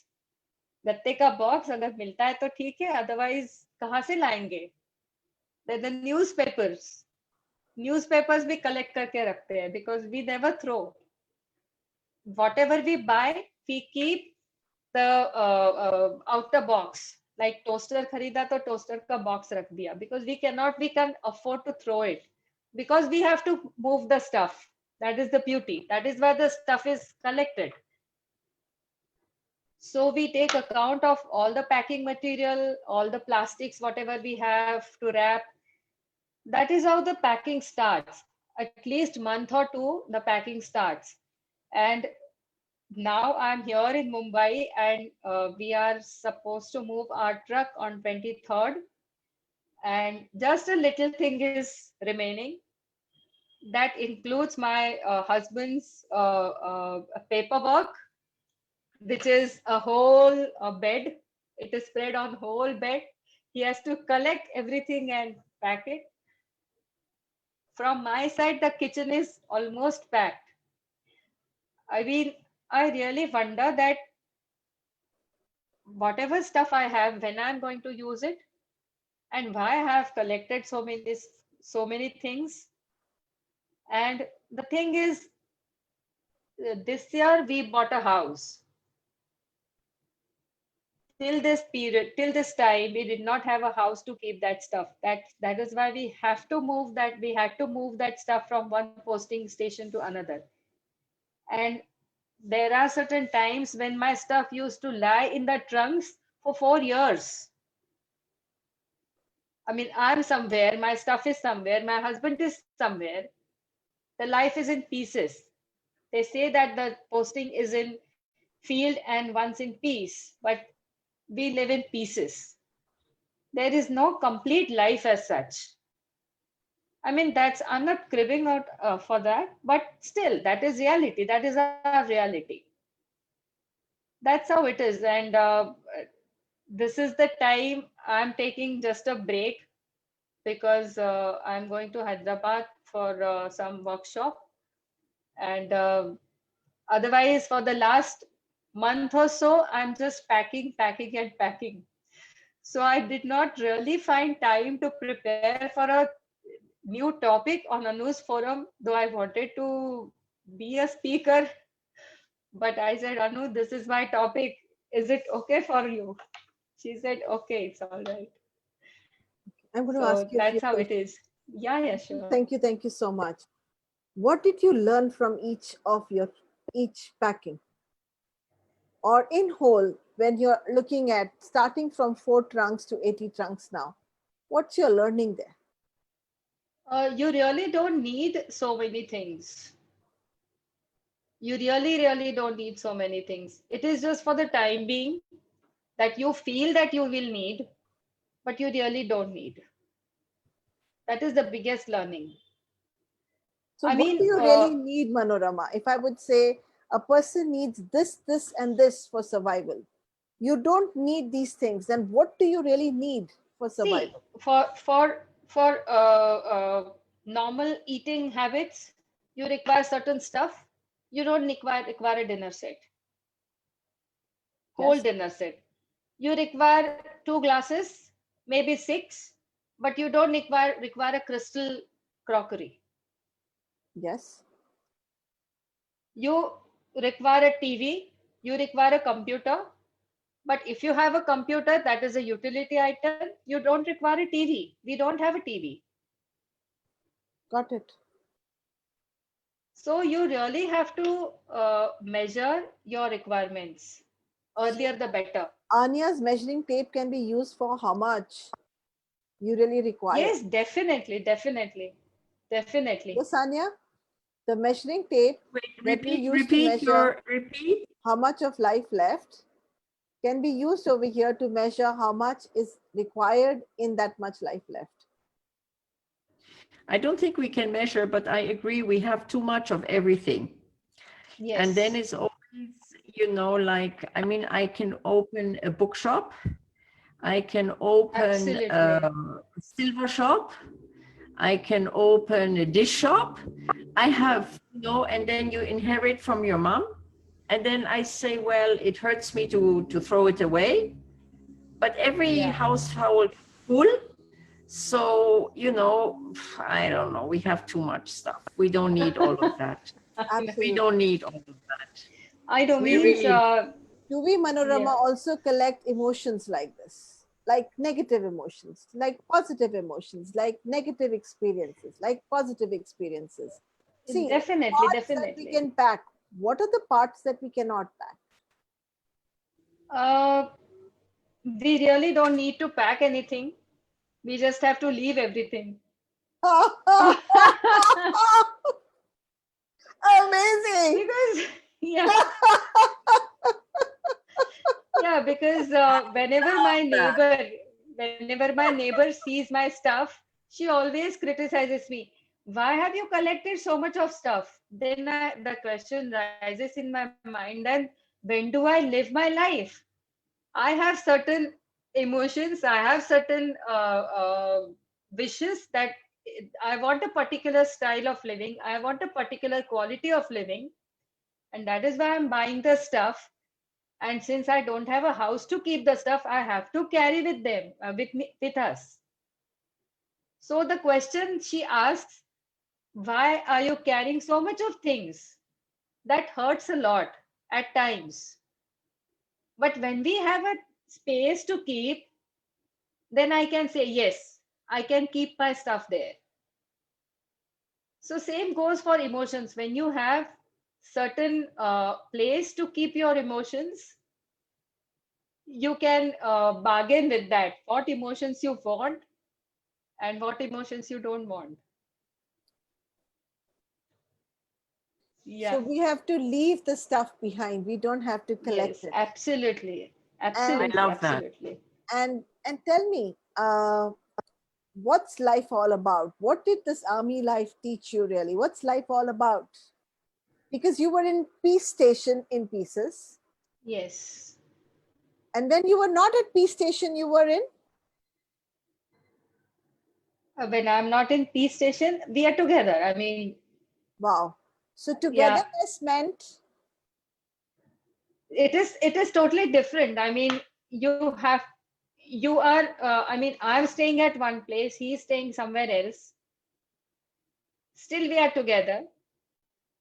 But when we are actually together, we sit in different rooms and do our activities. wow. Something like that. Thank you so Yeah, much. but you are Yeah. together, because you're not always together. So it's good. Yes. Yes, I yes, mean, you have to draw the boundary of togetherness also. You have to give space to each other. You could not stay together. That doesn't mean you cling to each other and sit together. yes. because Wonderful. uh, uh, because every army officer and every army wife goes through this transition. Initially they really feel that they need to be together and a family and the kids and everything, but as the days pass, they have their own space, they have their own things, and they have their own life, which is the need of the hour.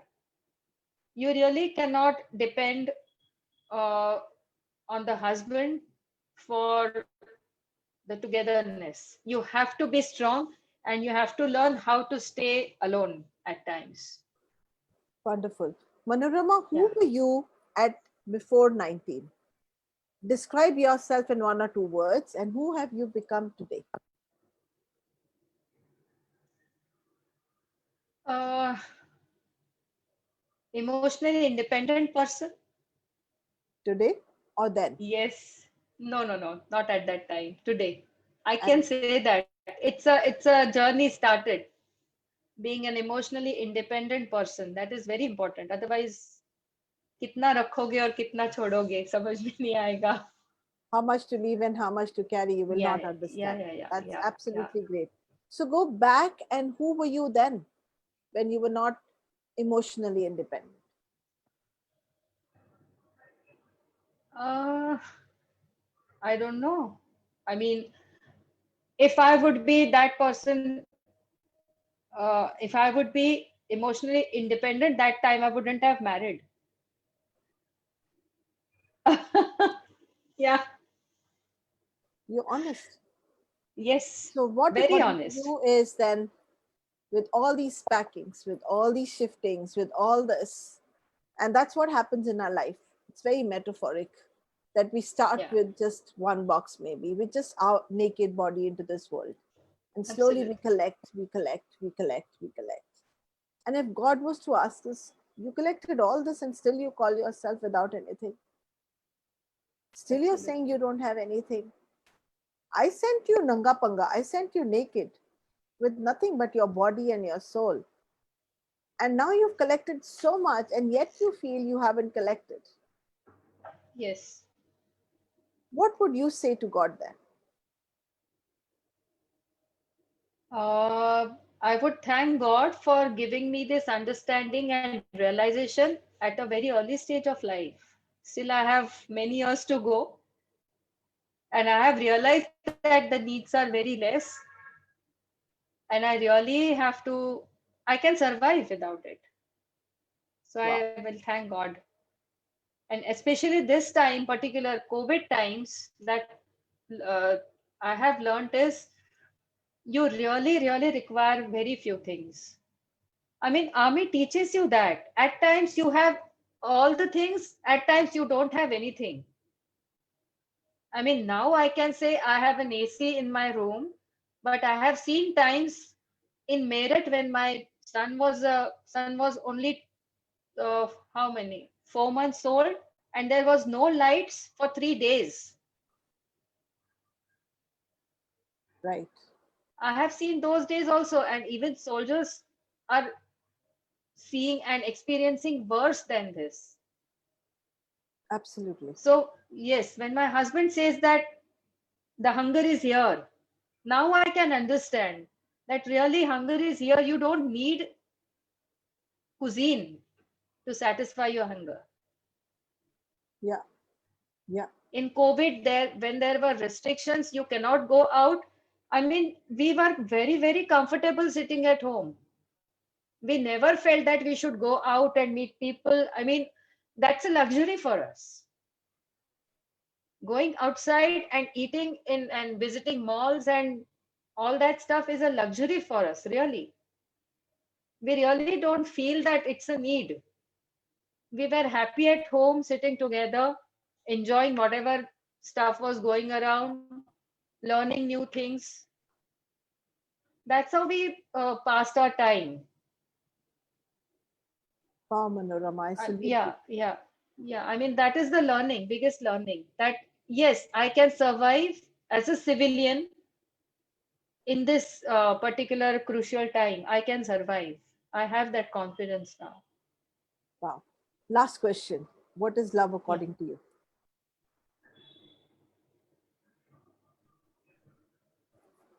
I don't know. You haven't found it still? Not yet. Thank you for being so honest. Yes. Thank you Thank you for so being much. so honest. Thank I you. loved it. Any questions, guys? I've, you know something, Manorama? This is what I like about getting to know people. Yeah, Getting to know people is different from getting to know their intellect. absolutely. All these years, I was collecting their intellect. Today, I'm collecting their experiences. Today, I'm truly learning from each and every one of you because each and every one of you lived a different life. Two people, both packed, both moved, both had a very different take on it. Anya, would you like to say something here? Well, I've been interfering all the time while you were talking, and I agree with a lot of things you say. And Vasvishi said, it's like things end up owning you. And it's so true. And I always have this visual in front of me, like in former days when prisoners were caught, they had a ball on their foot so they couldn't run away, like a big metal ball. And sometimes I feel like that because we can't move because everything, we have too much, we have too much. And I agree 100% that, and COVID made us also hopefully realize, not only us, but many people, I hope, that we just everything is too much. We're abusing too much, we have too much, we expect too much, everything is too much. So Absolutely. I think it's important to calm down again and come back to basics, and the basics are enough.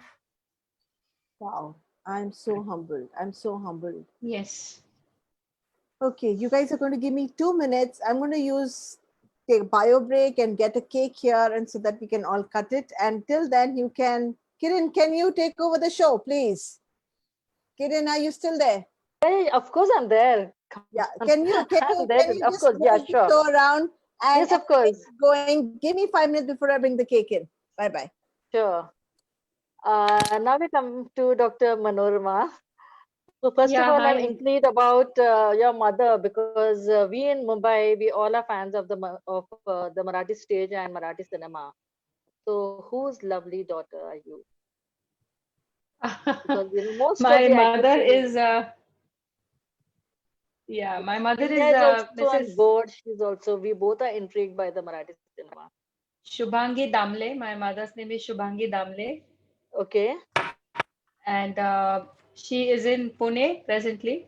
She's lovely. Puneite, That's and lovely. she runs a institute called as Maharashtra Cultural Center, and she Okay, coordinates all the activities of Maharashtra Cultural Center. It is amateur theatre, okay. and they have she's running it for 25 years now, So and you they have never thought of joining the theater to be no, an no, no, actor? not at all, not at all, And does not at all. the green eyes, the light eyes, do they run in the Damle family? Because we have another actor, well known, Prashant Damle. Prashant Damle, yes, he Is he belongs. related? He is from my husband's side.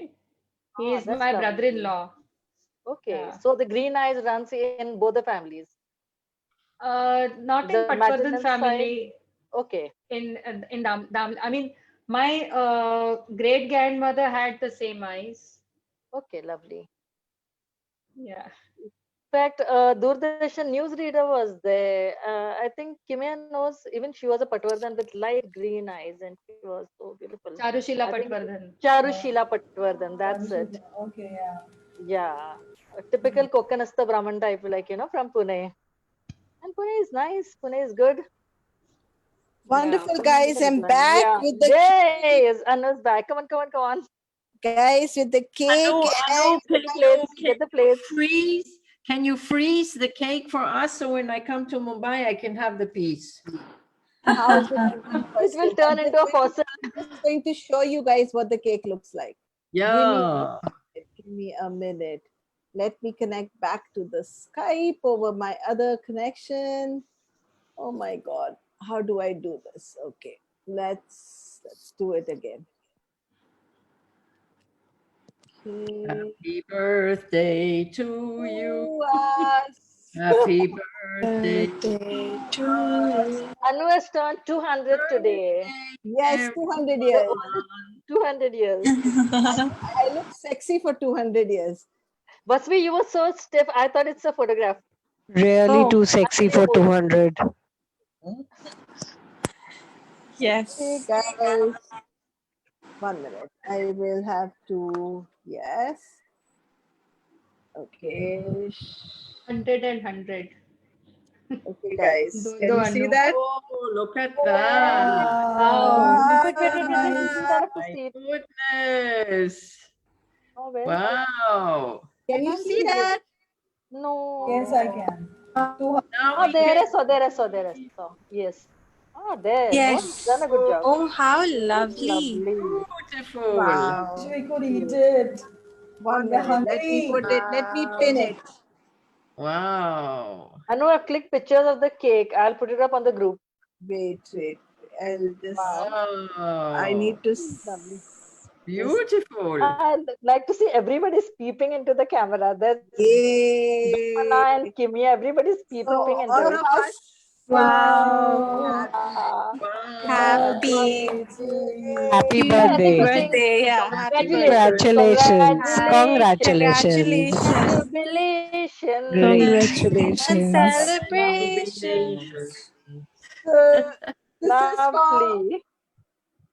for each and every one of you. I Oh, know. Thank yes, you. everybody's going to eat it. Yay. Lovely, God bless. God bless. lovely. Stay blessed. The Yay. 200 turns to 500 to That is the 50. privilege of the host on Zoom. Oh my God. Lovely. We are the privileged ones to be a part of this today. So thank you. That was Yes, amazingly actually. delicious. And see you next time. Thank you. Thank you, everybody. Bye-bye. Thank you, everybody. Bye-bye. Bye. Have a Thank you, great Anu. time. Thank you, Thank you. Anu. We'll be meeting on Good this. night. Bye. Nice We'll be meeting meeting on everybody. this Tuesday. Give me a minute. Let me get out of this. So we'll be meeting on this Tuesday. Who's gonna be on Tuesday? Tuesday we have got Chintan Dalal, who's going to be talking about his life, philosophy, and everything. That's going to be a brilliant show again. Anu, we have to arrest one person. No. Kimia, we need to arrest her. Wait, She only Sure, Kimia. listens. Give She me a needs to call. talk. Tell me what you can do for us, and we'll have you on the show.